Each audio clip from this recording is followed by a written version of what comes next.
Kia ora, g'day, welcome back once again, here with part 4, I think, of my reaction to Mr. John Stryker Meyer, former MACV SOG, on the Sean Ryan Show. So, let's jump back in.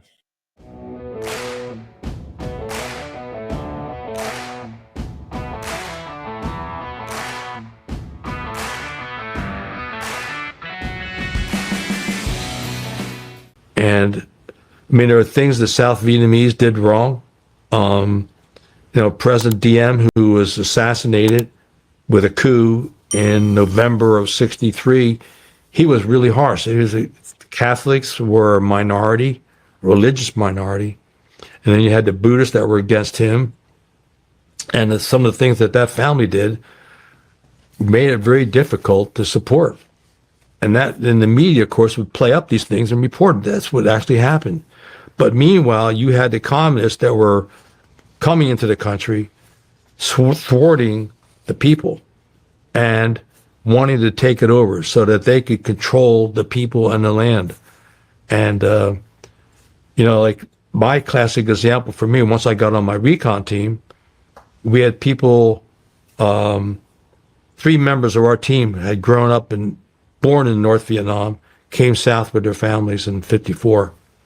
And they all knew our government is corrupt in South Vietnam, but we prefer corrupt government over communism with Ho Chi Minh, because we can live here, we can still flourish, I can raise a family, I can do my crops.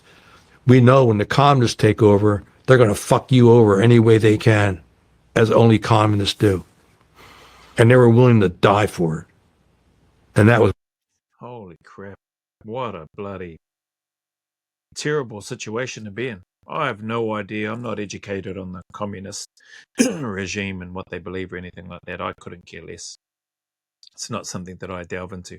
I'm flat out blinking, struggling to understand Democrats and Republicans and all that sort of stuff. It's just never been something. Politics, all that sort of thing, the government have never been things that have interested me. Right or wrong, that was never in my scope of work that I ever wanted to do or be involved in. My bond with my little people. And there are other people in Vietnam. Again, there are some that didn't want anything to do with the war. And again, there's people like peasants who are there getting whatever they're told from the Viet Cong or the local villagers. You know how it is with getting accurate information out to the huddled masses. Well, John, let's take a quick break. Okay. When we come back, we'll pick up with stepping ground on Vietnam. I'll drink to that. All right, John, we're back from the break. One thing I forgot to do at the beginning is we have a Patreon account. Oh, indeed. Yeah, our Patreon account is it's a subscription network, and these guys, a lot of them have been with us since the very beginning. And we built it into quite a community. And so one of the things that I do for them is I give them the opportunity to ask each and every guest a question. Indeed. So this is from Rich Benjamin. Does Tilt think we waged the Vietnam Land War in the wrong country? How does he feel the end result would have been if we waged a land war in Laos and Cambodia? Oh, good question. In the very early days, if we had really been in the military, World War II frame of mind to win, and if we had, because it's been documented, the North Vietnamese most feared, particularly in the early days, around 64, 65, that the U.S. would cut off the Ho Chi Minh Trail completely, go in with however do it. So in answer, I mean, I'm biased. I think that had we addressed that war as we did World War II, with the win mentality, not let the State Department dictate terms, such as when we have MACV SOG running missions, they wouldn't even let us run missions in Cambodia until '66. And when they ran the missions, they even dictated the type of weapons initially you could carry. And when I ran missions in Cambodia, I was down to TDY for a couple of weeks. We had no TAC air. What we had was helicopter gunships, and we had the 20th Special Operations Squadron from the Air Force, the Green Hornets. Those guys were hot shit. I mean, all of our helicopters, the majority of our helicopter assets were hot shit, but those guys were the hottest because they were the Air Force, had the latest state-of-the-art Hueys, most powerful, had the miniguns that were flexible, and they saved my ass. They saved our team ass. So in answer to that, I think it would have been different. Mine Haiphong Harbor, cut off Cambodia, so they can't come in with the supplies. Tell the Russians and the Chinese, we're not fighting you, but don't you bring supplies, and cut off all the supplies. I think it still would have been a long one, but eventually it could have been a different outcome. Thanks for answering that. Rich is a huge fan of yours, so I'm going to have you sign this card for him. Gladly. And I know Rich. He was at our last reunion. He was a videographer there. Oh, really? Absolutely. He's got some incredible footage of A1 Sky Raiders and some interviews with our Sky Raider pilots. Good man. Oh, man. Well, he'll love this then. Absolutely. I'll sign it with a capital X just for him. Perfect. All right. So let's move into Vietnam. Yes, sir. So let's go all the way back, very first day in country.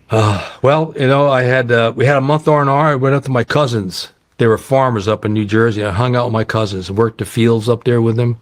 It was spring, early April, and I just hung out there for a couple of weeks with them. Went back home to my family, left, and I took the flight in. And when we landed in Cameron Bay, it was just like, it's just hard to believe. Like you've had other people describe this to you, but when you get to that door and the airplane door is open, you walk out and go down that first step, you look out, here's all these Vietnamese, and we were told in training group, advanced infantry training, everybody could be the enemy. So your first thought is, oh my God, these are potential enemies out here. I don't have no gun, no nothing, except my duffel bag, right? But the stench of the countryside, because they always had rice paddies around, and they used human defecations to fertilize their fields. And when it's about 100 degrees, it just felt like I needed a knife just to cut through the humidity to walk down the steps.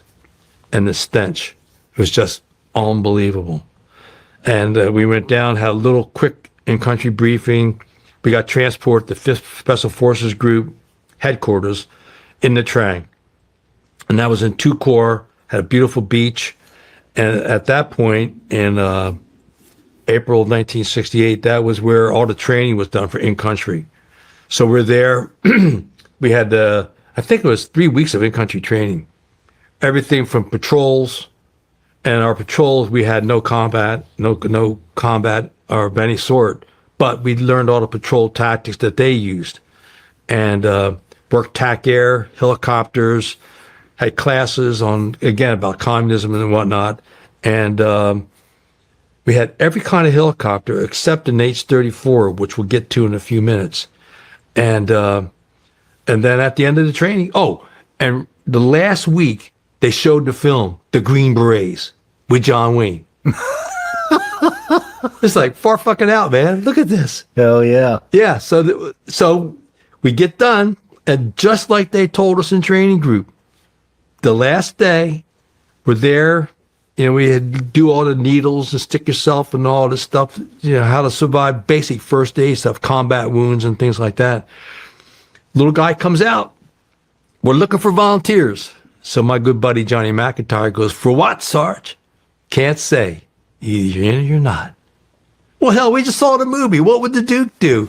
I don't care what the guys in training group said. The Duke would go, sign me up. So we all volunteered. All of you guys did? Yeah, a lot of us. We had gone through the commo training together. We had been together for a year since training group, basically. I'm sure, I think it was, one of the reactions, I think I remember him saying that they had a guy telling them, if you go away to an aid camp and somebody comes in and asks for volunteers, to not volunteer, to go and spend a bit more time or get some experience or something. I might have heard that wrong, but that's the memory that I have of one of the reactions that I did. But here they are. What would the Duke do? Well, he would volunteer, so they all volunteered. Hard case. By the time April got there. So me, Rick Howard, John McIntyre, Tony Harrell, our hands popped right up into the air. We all volunteered. We go up to Da Nang, and this is our first culture shock. We stayed at a safe house, a Da Nang safe house. It's house 22. And so we go in, we have food, eat. They got security. The area is secure. And they told us not to worry about anything, but whatever you want, you can eat. Just go up to the bar, tell them what you want. If you want to drink, eat, drink, be merry. And I forget what the prices were for the prostitutes up on the second floor. But we had lovely ladies up there that spread their wares around, you know. So that first day, Mac and I, we're there, we're eating and whatnot. And they had a couple of barmaids there, and one was really nice. She was really educated, good English. So we talked to her, and Mac and I both had girlfriends. We weren't interested in anything. So she could tell we were harmless, and we set up with her. Went upstairs, had to take a shower. So as we go up, there's this big open floor area with all these beds. You can hear a couple guys getting it on right there. So we go into the shower. There's a guy taking a shower. And in the corner, there's a young lady squatted down, shaking that Coke up and douching with a Coca-Cola. So we just found a new use for Coca-Cola, you know. Holy shit. So this is like growing up in Trenton, New Jersey. Welcome to South Vietnam. Wow. So that's a little bit of culture shock. So while we're there, some of the guys from the Mike Force came in, and they stayed overnight. And they were talking. They could tell that we're green as grass, so they had nothing to do with us because we're just green berets. But they were talking about the shit they had been in, and they had helped to relieve somebody either in the Ashall Valley, and the Ashall Valley was up north, right on the border of Laos. It was a very ragged border, but that was one of the main places when the Ho Chi Minh Trail came down. There's at least two separate branches off of the Ho Chi Minh Trail that came into the Ashall that would then go into South Vietnam to Hue, and then Phu Bai, and then that later down to Da Nang area. So we were there just that moment of time, hearing these guys talk about it, and it's going like, this is where we are. So What were they talking about? they had talked about the actual combat. And they were dirtied up. They literally came in, dropped their gear at the gate, and they're sitting there just talking, obviously still sweaty and wherever they had been. And it was just like, okay, these are SF guys that helped some SF team somewhere. Now, I'm not sure. I'm just too long ago to remember. Because we're new, they probably wouldn't talk about the specifics anyway. But they were in contact, and they had talked about what the enemy was doing and how tenacious they were. So the next morning, McIntyre and I, and John, we all get together to go to the Da Nang airport to get a flight to Phu Bai. And we had our briefing first. I'm sorry, we had our briefing. So in the morning we go down, we get a briefing, go into the room, curtains are on the windows up front. There's a map with a sheet over it, and so we'd been students for over a year now, between basic and everything. So we're all like pulling our pads and pens out. Sergeant Major walks in, put that shit away. This is a top secret briefing. And right in front of you, there's an NDA. Read it. And if you want to stay, sign it. If you want to leave, you're welcome to leave. There's no hard feelings. Wow. And this is a top secret briefing. Said it again for good luck.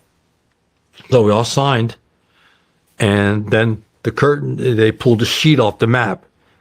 So there's a map we're looking at. Here's South Vietnam.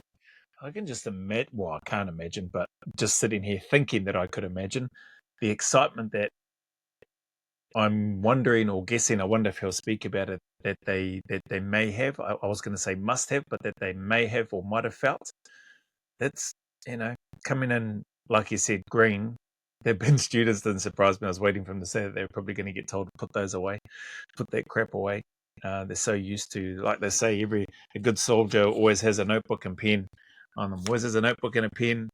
Something that, just a habit. Even these days, I still carry around with me. But I have to admit, I haven't always had a notebook and pen on me. There have been days and times where I've been out and I've gone, oh crap. And it's usually been those days and times where I've needed one.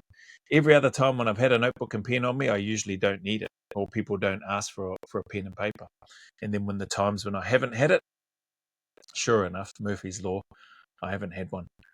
But listening to this and the NDA, the non-disclosure that they've read, I'm surely there must have been some excitement. Just like, you know, when they referenced when the guy came in and asked for volunteers and didn't tell them what it was for. They were like, oh, what would the Duke do? I'm guessing that must be the name of that maybe John Wayne's character on the Green Berets. I haven't seen that movie, but there must have been. I'm guessing that they must have had a level of excitement around it.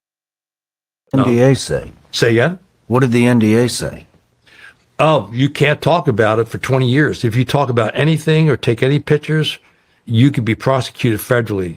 And I forget what the penalties were, but they had prison terms and fines that were all defined in the NDA.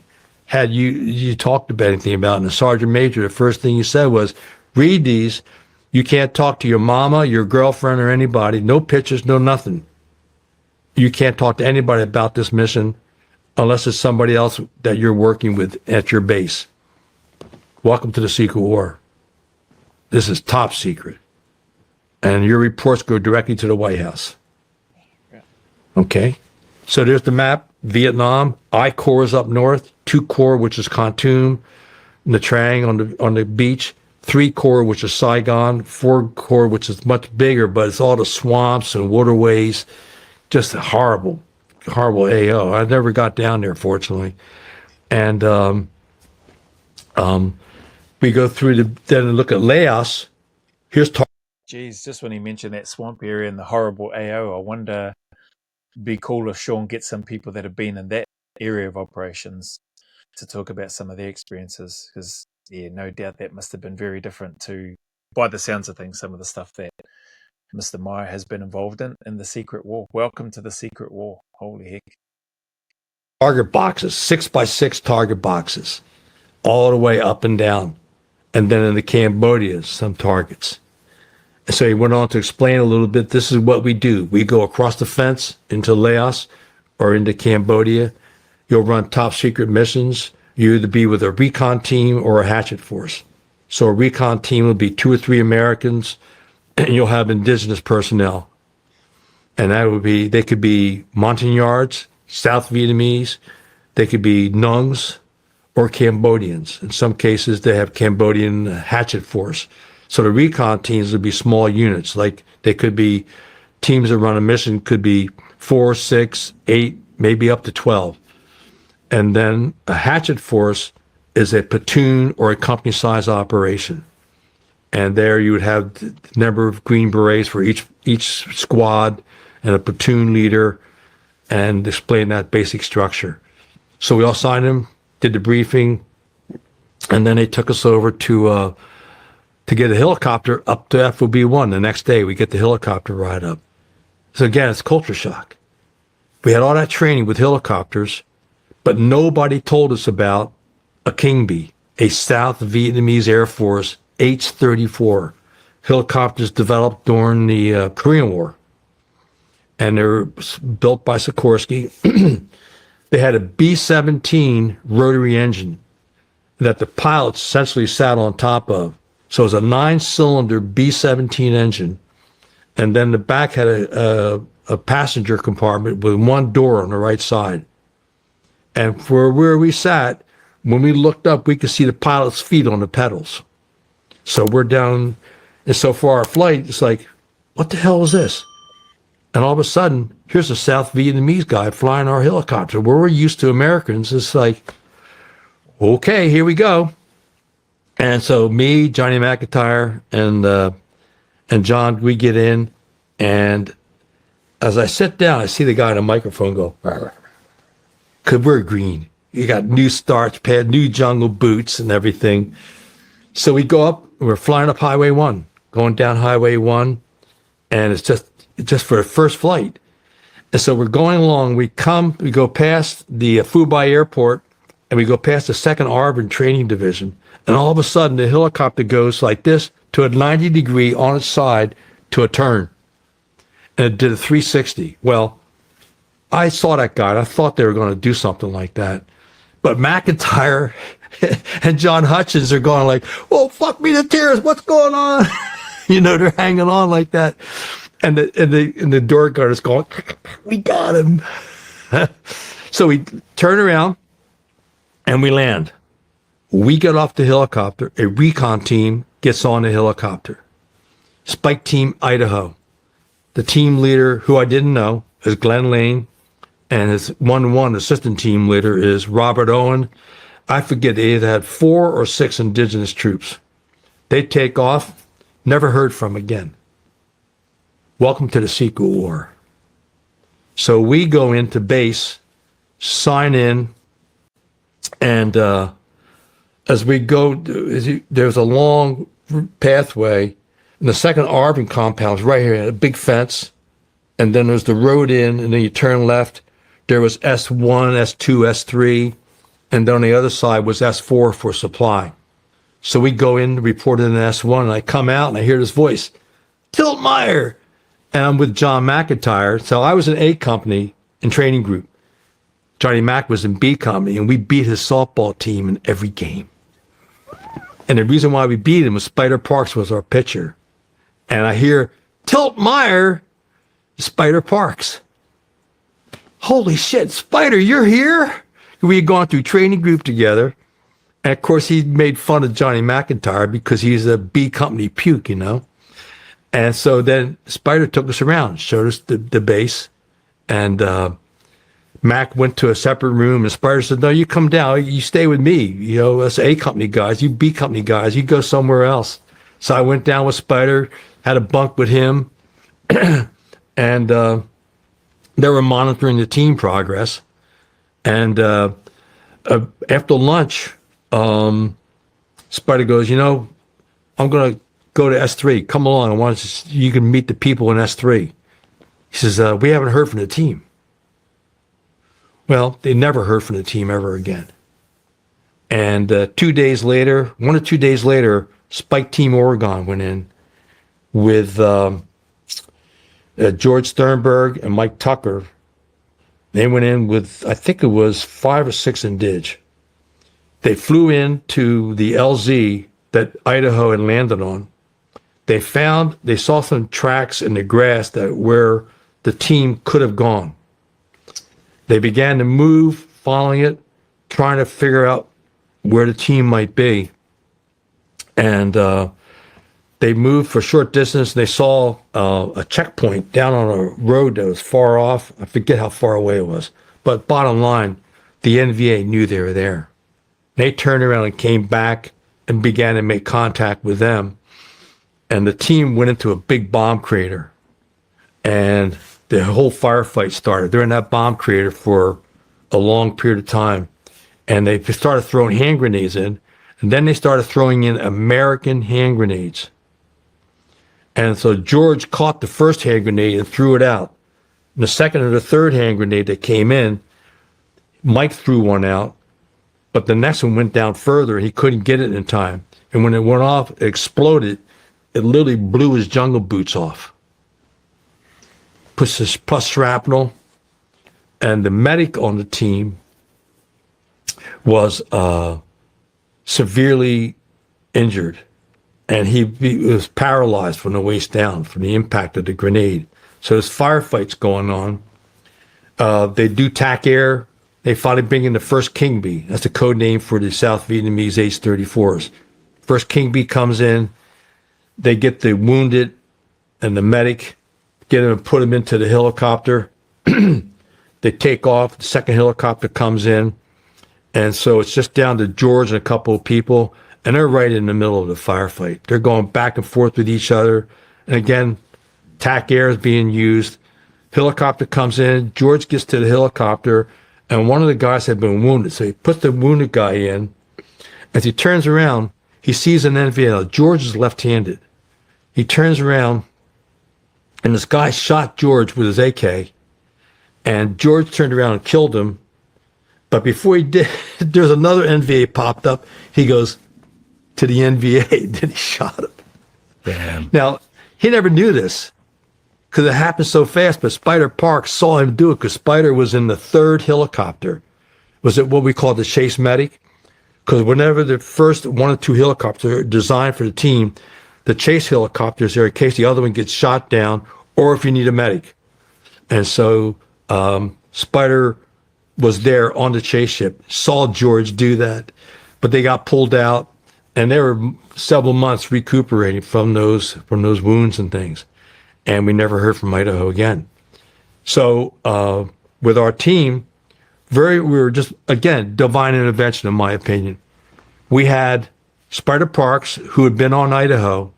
He had just been promoted to a brand new team. He's going to be the 1-0 of another recon team. He had been promoted. Glenn Lane signed off on it, recommended he get his own recon team because Spider was just really sharp.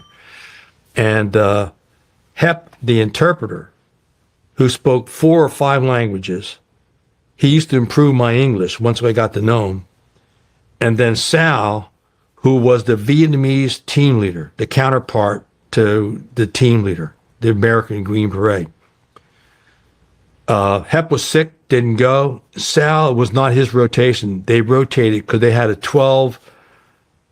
or 12 South Vietnamese on the team. So when you ran a mission, you'd only take 4 or 6 indig with you, indigenous personnel. We just said indig. And on this case, Sal missed. So with Spider, he got Don Wolken, who had some experience in country. We built the team. Spider was the 1-0 team leader. Don was the 1-1 assistant team leader. I was brought on as the 1-2, the radio operator. And we rebuilt the team. Sal and Hep went out. They hired 3 or 4 new guys. 3 of them were 15 years old. 15 years old. 15 years old. Sun, Chow, and Cal were hired up. Brought them in, and then Spider put us through the whole training process. And he and Sal worked together. And every day we did everything from the ground up, everything from just basic patrols. We'd go outside the base and then go down through the village, and they had trails and things down there. And we would go down, do contingency drills, work through live fire. Then we'd go up to the range with live fire, do the same thing with the contingency drills, rappelling off the tower, and then just classes on basic first aid stuff. And then rappelling from helicopters, getting pulled down on strings, because one of the innovations that SOG made was this whole extraction by ropes. Wow. And so that was all. Right. This is awesome. Sorry, I've just been, holy heck, it's nearly 30 minutes. I've just been engrossed listening to this. I'll look to wrap this one up here, but sounds like what he's about to describe with the rope dangling down from the choppers sounds like a suspended extraction, and going through that training and that stuff. That's pretty cool, actually. When you go through the training, and then when you have an opportunity to go through that and hook on, etc., as a team and being suspended underneath. Different feeling to jumping out of an airplane and doing parachuting, but yeah, cool and exciting nonetheless. But just listening to that, 15, they've gone and recruited or employed, I'm guessing 3 more indigenous people, locals, 15 years old. Damn. And then going through all that training, them having the opportunity to go through all this training with them. That firefight, in terms of going around and trying to, sounds like go and look for, was it the Idaho patrol or team?